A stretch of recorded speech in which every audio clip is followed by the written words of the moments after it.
Злоупотребувате мојата добронамерност, ќе ви одговорам. За карго аеродромот се станува збор, ама јас зборувам од аспект на земјоделство, не зборувам од аспект на локална самоуправа. Не ми е познато што бара градоначалникот, не ми е ни работа на крај на краишта.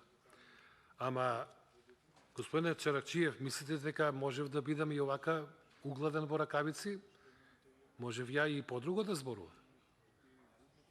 Затоа, значи, немојте. Не сум ни приближно критичен колку што ова влада заслужува.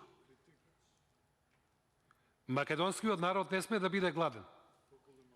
6 милиони не се ништо во однос на гладта. Како ќе му се обезбеди храна? Кој ќе им обезбеди храна? Еден препродава, шверцува тоа што ќе го добиеме од како донација. До таму ли стигнавме да добиваме милостиња? Мораме сами да произведуваме. Има и добри мерки кои што ги има преземено владата, ама мораме да бидеме објективни и критични. Тука завршувам. Немојте да ме провоцирате понатаму да зборувам.